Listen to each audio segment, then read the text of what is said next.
Hello guys, कैसे हैं आप? So my name is C A Vivek Dharmshi और आज हम एलएलपी का लास्ट पार्ट करने वाले हैं। Yes, which is part 7। हमने इसके पहले 6 पार्ट्स बना लिए हैं जो यूट्यूब पर पहले से अपलोडेड हैं।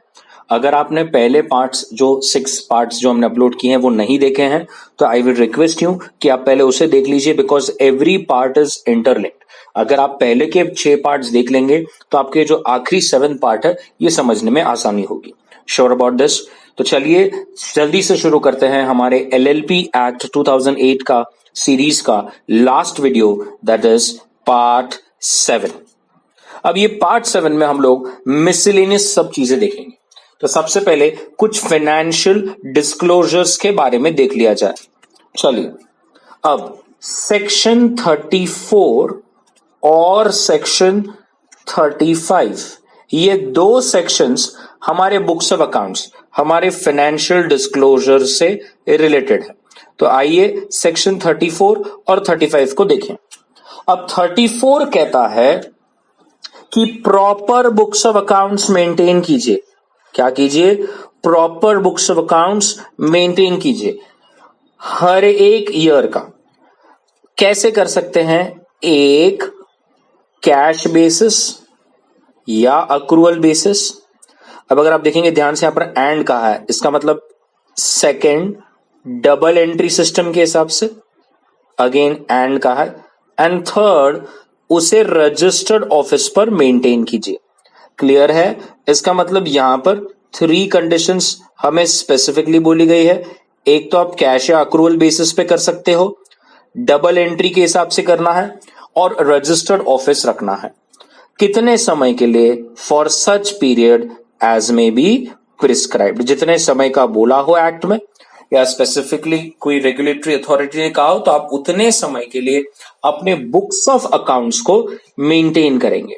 Sure about this? पक्का? अगर एक बार फिर से हम बात करें, आपको proper books of accounts maintain करनी है फॉर एवरी ईयर। आप चाहें तो कैश बेसिस या अक्रूवल बेसिस पे कर सकते हो, डबल एंट्री पे रखना है और उसे रजिस्टर्ड ऑफिस रखना है for such period as may be prescribed. Clear? Sure? तो ये हमारा पहला हो गया। कौन सा? कि बुक्स ऑफ अकाउंट्स को सही से बनाकर संभालिए। अब हम दूसरी चीज की बात करेंगे, बी मैं उसको नाम दे देता हूं, और इसका मतलब है यहां पर है statement of account and solvency. ये एक स्टेटमेंट होता है। अब ये स्टेटमेंट का क्या करना है? For every LLP with in 6 months from the end of financial year, मतलब साल खत्म होने के 6 महीने के अंदर अंदर आपको ये स्टेटमेंट बनाना है for the said financial year. अच्छा, इसका फॉर्म कैसे बनाना है वो भी प्रिस्क्राइब्ड है, और ये स्टेटमेंट पर डेजिग्नेटेड पार्टनर्स की सिग्नेचर रहेगी। मैं एक बार फिर से हम लोग ध्यान से देखेंगे, ये एक स्टेटमेंट होता है, statement of account and solvency. पहले तो ये हर एक एलएलपी को बनाना है। कितना मैक्स समय क्या दिया है? साल खत्म होने से 6 महीने के अंदर हर ईयर के लिए बनाना है। फॉर्म भैया प्रिस्क्राइब्ड है, और उस पर साइन किसका होगा? उसका साइन होगा डेजिग्नेटेड पार्टनर का। सर क्या ये बना के रखना है बस? नहीं भैया, इसको फाइल भी करना है। तो यहां पर देखिए क्या कह रहा है वो, ये कहता है एवरी एलएलपी को फाइल करना है प्रिस्क्राइब टाइम में। यस, प्रिस्क्राइब टाइम आपने अभी पीछे देखा, 6 महीना मैक्स है। क्या ये जो statement of accounts and solvency है एज पर सबसेक्शन 2, तो यही तो हमने देखा, यहां पे दिख रहा है आपको सबसेक्शन 2 में क्या बोला था कि आपको एक statement of account and solvency बनाना है, आपको उसे हर साल फाइल करना है अकंपनीड विद फीस। मतलब आपको statement of account and solvency साल खत्म होने के 6 महीने के अंदर अंदर बनाना है, डेजिग्नेटेड पार्टनर की साइन लेनी है और आपको फाइल करना है in the prescribed form and with the prescribed fees. Clear है? अच्छा, यहां पर 4th पॉइंट कहता है अकाउंट्स का ऑडिट भी करा लें। अकाउंट्स का ऑडिट भी करा ले, लेकिन वो क्लियर कहता है हाउएवर सेंट्रल गवर्नमेंट अगर चाहे तो देखिए यहां पर कुछ एलएलपीस को एग्जेम्पशन दे सकती है। यस, इससे आपको एग्जेम्पशन मिल सकता है अगर आप चाहते हैं कि आपकी जो एलएलपी है उसका ऑडिट ना हो। तो ये सेंट्रल गवर्नमेंट के हाथ में है कौन से क्लास ऑफ एलएलपीज को ऑडिट से एग्जेम्पशन दिया जाए। ये सारा कहां लिखा है? ये सारी चीजें लिखी है सेक्शन 34 में। क्लियर? तो सर इसका मतलब सेक्शन 34 में बुक्स ऑफ अकाउंट्स के बारे में बोला गया है। Very good. ऑडिट के बारे में बोला गया है। Very good. और statement of accounts and solvency के बारे में बोला गया है। यस, सेक्शन 34 इन सब चीजों के बारे में कहता है। सेक्शन 34 कहता है अगर कोई एलएलपी इसे कंप्लाई नहीं करती, मतलब आप बुक्स ऑफ अकाउंट्स नहीं बनाते या ऑडिट नहीं करवाते या statement of account and solvency बनाया ही नहीं, बनाया तो सही समय में फाइल ही नहीं किया, तो हर एक एलएलपी पर 25,000 मिनिमम और 5 लाख मैक्सिमम की पेनल्टी लगेगी और हर एक डेजिग्नेटेड पार्टनर पर मिनिमम 10,000 और मैक्सिमम 1 लाख का पेनल्टी लगेगा। इसका मतलब ये क्लियर हो गया कि सेक्शन 34 को ना कंप्लाई करने पर पेनल्टी 2 जनों को लगेगी, एक एलएलपी और एक डेजिग्नेटेड पार्टनर्स। क्लियर है? Sure about this? एकदम क्लियर। तो 7 मिनट्स के अंदर हमने कितना क्लियर समझा कि सेक्शन 34 कहता है प्रॉपर बुक्स ऑफ अकाउंट्स को मेंटेन करें। कैसे मेंटेन करें उसके बारे में 3 कंडीशन दी है। फिर statement of accounts and solvency को बनाए, कब तक फाइल करना है? 6 मंथ्स के अंदर from the end of financial year. अच्छा, फाइल करने के बाद ऑडिट की बात होती है कि ऑडिट भी करवाना है, लेकिन अगर आप एग्जेम्प्टेड कैटेगरी में आते हैं तो आपको ऑडिट कराने की जरूरत नहीं है। और आखिर में कहता है कि अगर ये कंप्लाई नहीं किया सेक्शन 34 का तो एलएलपी पर अलग पेनल्टी है और डेजिग्नेटेड पार्टनर पर अलग पेनल्टी है। एलएलपी की मिनिमम 25, मैक्सिमम 5 लाख और डेजिग्नेटेड पार्टनर का मिनिमम 10,000, मैक्सिमम 1 लाख। क्लियर है? क्या सबको सेक्शन 34 समझा? Which is relating to books of accounts, which is relating to audit, which is relating to records, which is relating to statement of account and solvency. Clear? Now section 35, section 35 सिर्फ और सिर्फ annual return पर चर्चा करता है। वो ये कहता है कि हर एक एलएलपी को एक एनुअल रिटर्न बनाना है और 16 days of the close of financial year, साल खत्म होने से 60 डेज के अंदर अंदर उसे रजिस्ट्रार में सही फॉर्म और सही फीस के साथ जमा करते हैं। रूल कहता है अगर इधर भी आपने ये नहीं किया तो हर एक एलएलपी पर मिनिमम 25 और मैक्सिमम 5 लाख और डेजिग्नेटेड पार्टनर पर मिनिमम 10 और मैक्सिमम 1 लाख की पेनल्टी लग जाएगी। सर इसका मतलब क्या मैं ये समझूं कि सेक्शन 34 और सेक्शन 35 की जो पेनल्टी है it is same? Yes, penalty section 34 और 35 में सेम है, तो दिक्कत नहीं है। सिर्फ इतना समझना है कि सेक्शन 34 मैंने पीछे भी लिखा, बुक्स ऑफ अकाउंट्स के बारे में बात करता है, ऑडिट के बारे में बात करता है और हमारा statement of accounts and solvency के बारे में बात करता है, जबकि सेक्शन 35 एनुअल रिटर्न के बारे में बात करता है। क्लियर? तो ये 2 सेक्शंस हमारे बुक्स या फाइनेंशियल डिस्क्लोजर्स हैं। अब हम आगे बढ़ेंगे कन्वर्जन इनटू एलएलपी, जिस पर सेक्शन 55, सेक्शन 56 और सेक्शन 57 है। और ये इतना सिंपल है, ये कहता है कि अगर आपको फर्म से एलएलपी जाना है तो you should comply with second schedule. अगर आपको प्राइवेट कंपनी से एलएलपी जाना है तो you will comply with third schedule. और अगर आप एक अनलिस्टेड पब्लिक कंपनी से एलएलपी में जाना चाहते हैं तो you will comply with fourth schedule. मेरे को बताइए क्या ये डिट्टो सेम चीज मैंने इन डेप्थ आपको पार्ट 1 में नहीं समझाई थी? यस और नो? पार्ट 1 में जब हमने इंट्रोडक्शन पर फोकस किया था तब हमने क्या कहा था, इस पर्टिकुलर एक्ट में टोटल कितने स्केड्यूल्स हैं? यस, इस पर्टिकुलर एक्ट में टोटल 4 स्केड्यूल्स थे। यस और नो? और स्केड्यूल 1 किसके ऊपर था? अगर किसी का प्रॉपर मेरे सब वीडियोस देखे और रिवीजन हो रहा है तो स्केड्यूल 1 था म्यूचुअल ड्यूटीज एंड राइट्स पर। Very good. और जो बाकी के 3 स्केड्यूल्स थे वो क्या है भैया? वो तो यही तो 3 स्केड्यूल है, second schedule, third schedule, fourth schedule. सिर्फ याद रखना है, second is for partnership firm into LLP, third is for private company into LLP and fourth is unlisted public company into LLP. Perfect. Section 58 क्या कहता है? Registration and the effect of conversion. तो rule कहता है जैसे ही registrar satisfy हो जाए कि आपने फर्म हो या प्राइवेट कंपनी हो या अनलिस्टेड कंपनी हो, अगर आपने सभी प्रोविजंस को कंप्लाई किया है, कौन से? जो स्केड्यूल्स में लिखा है, and you have also complied with the rules, तो वो आपको नया सर्टिफिकेट ऑफ रजिस्ट्रेशन अब दे देगा। अगर उसको लगता है कि आपने सब प्रोविजंस का कंप्लायंस किया है जो स्केड्यूल में। देखिए मैं जो येलो में कर रहा हूं कितना मस्त दिख रहा है, अगर हम वही पढ़ें तो अगर रजिस्ट्रार सेटिस्फाइड है कि आप एक फर्म है या प्राइवेट कंपनी है या अनलिस्टेड पब्लिक कंपनी है और आपने सभी प्रोविजंस को कंप्लाई किया जो स्केड्यूल में है और सब रूल्स को फॉलो किया है जो बाद में बने हैं, तो आपको एक फ्रेश सर्टिफिकेट ऑफ रजिस्ट्रेशन मिल जाएगा और उसमें जो डेट मेंशन है वही डेट से समझा जाएगा कि आप इस एक्ट के अंदर रजिस्टर्ड हो गए।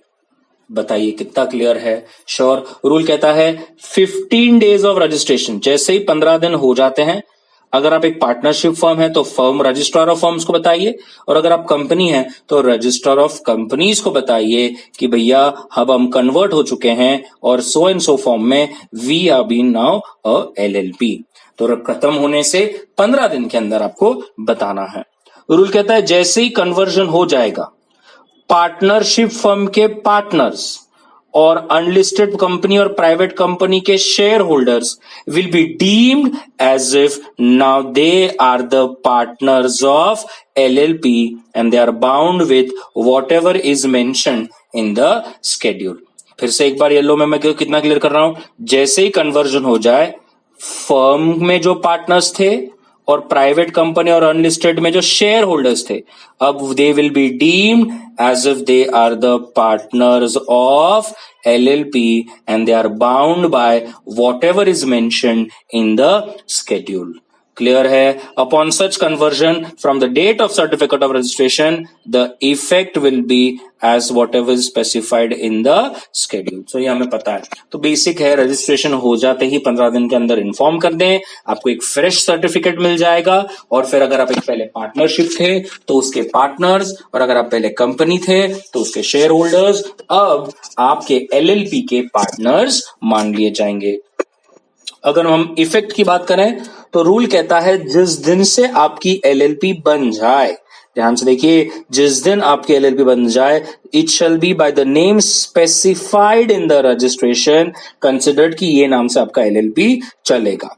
अच्छा, जैसे आपका रजिस्ट्रेशन हो जाता है, जितनी भी आपकी टैंजिबल और इनटैंजिबल प्रॉपर्टी थी, फिर वो मूवेबल हो या इमूवेबल, जो फर्म के नाम पर या कंपनी के नाम पर थी, अब वही सब असेट्स, राइट्स, प्रिविलेजेस, लाइबिलिटीज जितनी भी थी वो सब की सब ऐसे मान लेंगे as if transfer to LLP।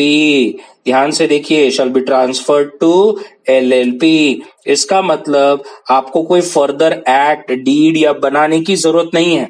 ये रूल कहता है अगर आप पहले एक फर्म थे या तो फिर एक प्राइवेट कंपनी थे या तो फिर आप एक अनलिस्टेड पब्लिक कंपनी थे, और अगर आप अब LLP में कन्वर्ट हो चुके हो तो इनके नाम पर जो भी प्रॉपर्टी थी, फिर वो टेंजिबल हो या इनटेंजिबल, मूवेबल हो या इमूवेबल, वो ऑटोमेटिक अब LLP के नाम पर हो जाएगी। और इस ट्रांसफर के लिए क्या कोई हमें सेपरेट से डीड बनानी जरूरत है? नहीं।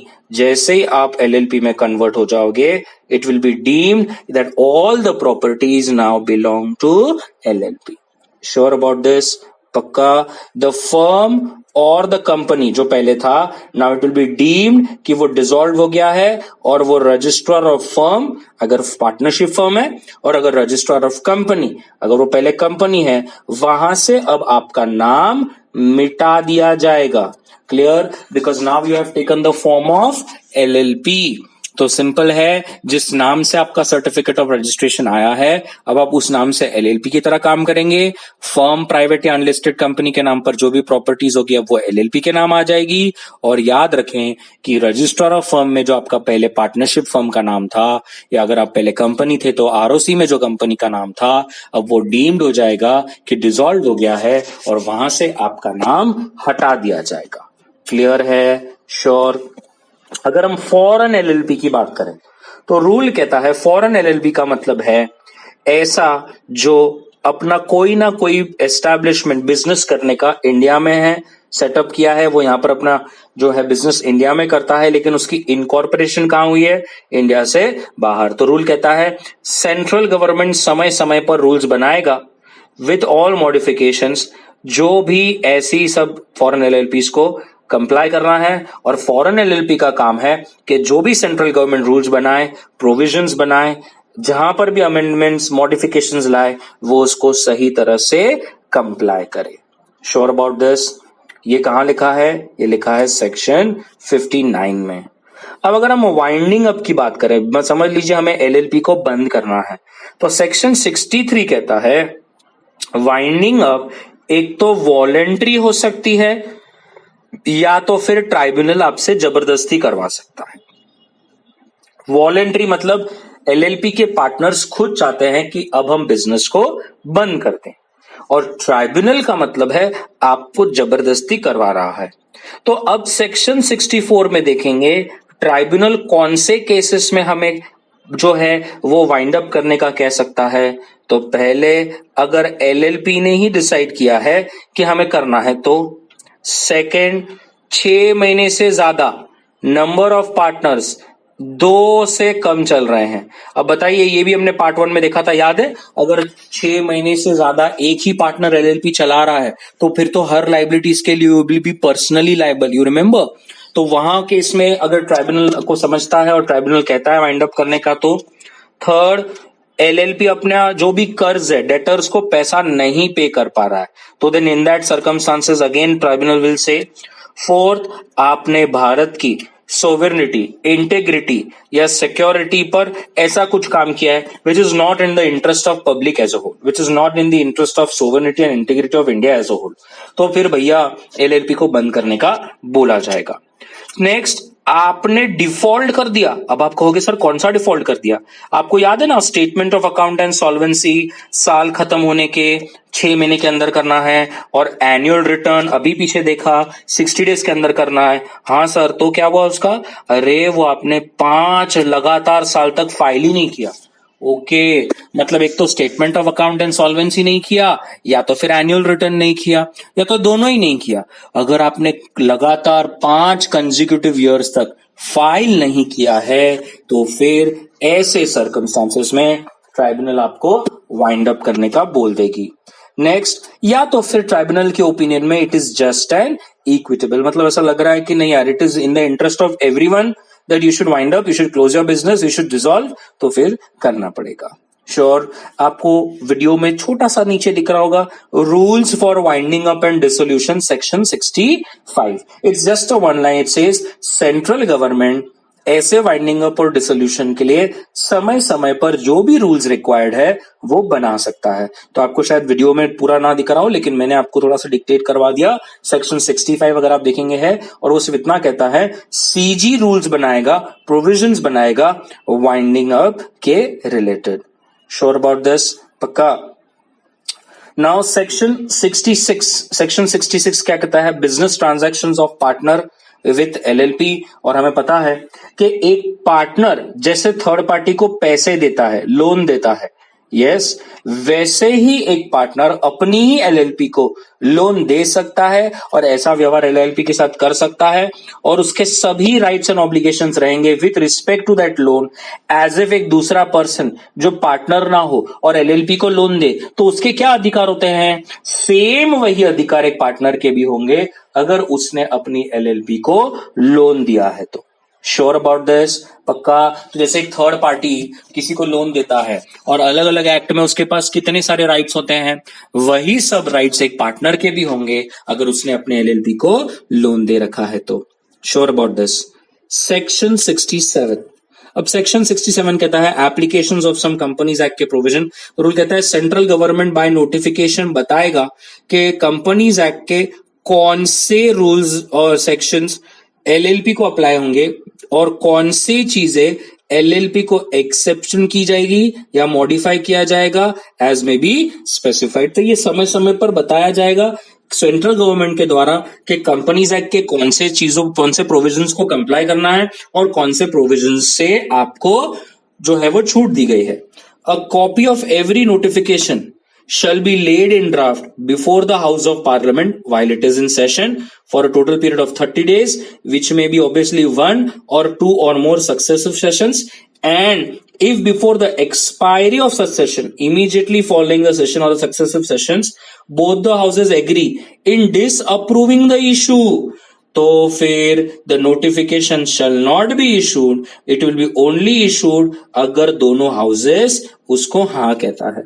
तो बड़ा ही सिंपल है, ये सिर्फ इतना ही कहता है कि ऐसे जो भी नोटिफिकेशन सीजी को इशू करने हैं कि भैया ये सेक्शन एलएलपी को लागू होगा या यहां पर आपको एक्सेप्शन दिया जाएगा, सेंट्रल गवर्नमेंट ये नोटिफिकेशंस पहले दोनों हाउस ऑफ पार्लियामेंट से अप्रूव करवाएगा, अप्रूव करने के बाद ही ये इन इफेक्ट आएंगे।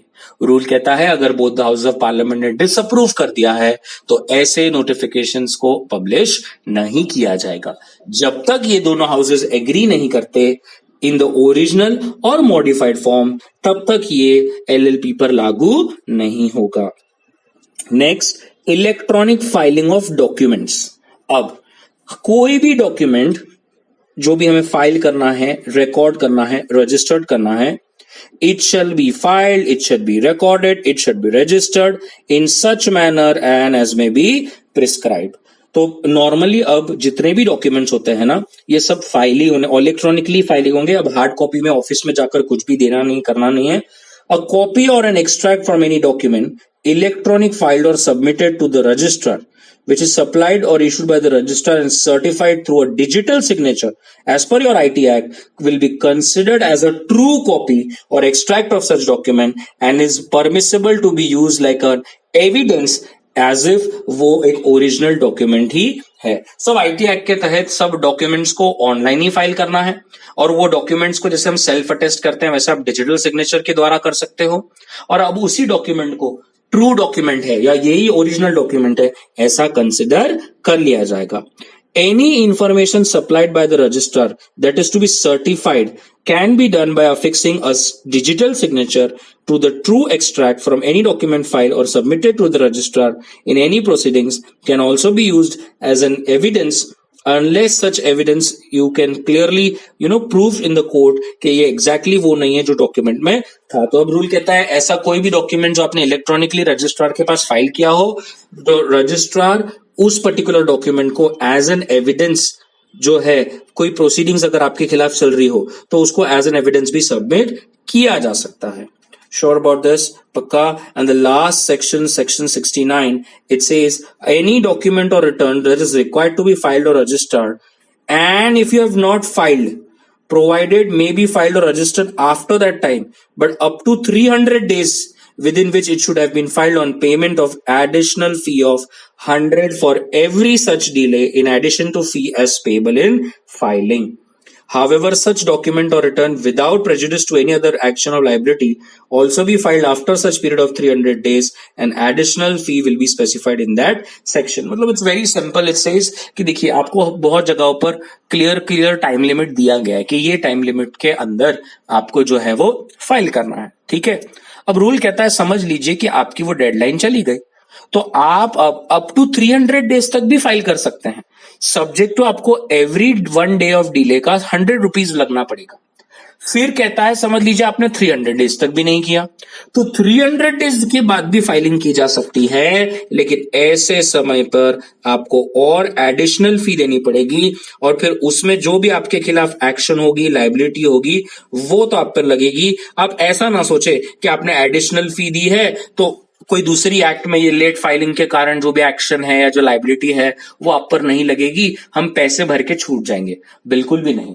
अप टू जो नॉर्मल डेज दिया गया है बेसिक फी भर के फाइल कीजिए। 30 डेज से ज्यादा लेट हैं तो 300 डेज तक आप 100 रुपीज पर डे के हिसाब से कर सकते हैं, और 300 डेज से भी अगर आप ऊपर लेट हैं तो एडिशनल फी और लगेगी, और फिर अगर कोई और दूसरी पेनल्टी या एक्शन आप पे सेक्शन में लिखा गया है, प्रोविजन में लिखा गया है, तो वो ऊपर से लगेगा, वो अलग। Sure about this? पक्का? सो यहां पर हमारा एलएलपी एक्ट जो है वो खत्म होता है। ये हमारा लास्ट पार्ट था। इसमें हमने डॉक्यूमेंट फाइलिंग देखा, लेट फीस देखा, यहां पर हमने देखा कि सेक्शन 67 कहता है कंपनीज एक्ट के प्रोविजंस कैसे एलएलपी पर लागू होंगे। फॉरेन एलएलपी के बारे में देखा, ये सेक्शन 63 और 64 में देखा कि वॉलेंट्री और कौन से सर्कमस्टांसेस या सिनेरियोज में ट्राइब्यूनल के द्वारा हमें वाइंड अप किया जा सकता है। रजिस्ट्रेशन का इफेक्ट क्या होगा, क्या हमें सेपरेट डॉक्यूमेंट बनाने पड़ेंगे जो ट्रांसफर द प्रॉपर्टी या ऑटो हो जाएगा। यहाँ पर रजिस्ट्रेशन के बारे में देखा कि रजिस्टर करते ही 15 दिन के अंदर रजिस्ट्रार ऑफ फर्म और कंपनीज को बताना और फिर आपका नाम वहां से हटा दिया जाएगा। 55, 56, 57 में देखा कि कन्वर्जन कैसे होगा और उसमें सेकंड, थर्ड और फोर्थ शेड्यूल एप्लीकेबल है। Section 35 talked about annual return जो 60 डेज में फाइल करना है, और section 34 talked about accounts, audit and statement of accounts which needs to be filed within 6 months from the end of financial year. So this was our part 7 of limited liability partnership. अगर आपको कोई doubt हो तो आप comments में लिख सकते हैं। अगर आपको अच्छा लगा, आपने ये पूरे एलएलपी के सब सीरीज ऑफ वीडियोस देखे और आपको लगता है कि अगर आपको ये बेनिफिट होता है तो you can just drop in a comment on the video. And if you have not subscribed till now, please subscribe to the channel because I'll be putting up in the next some months many videos of all levels of CA and CS. सो अगर आपने अब तक subscribe नहीं किया है तो please subscribe, because अगर आपको ये हेल्प कर रहा है वीडियो तो you can help us also. Sure about this, it's like a give and take. So thank you very much guys. कोई डाउट है तो आप पूछ सकते हैं। That's it from my side. Thank you.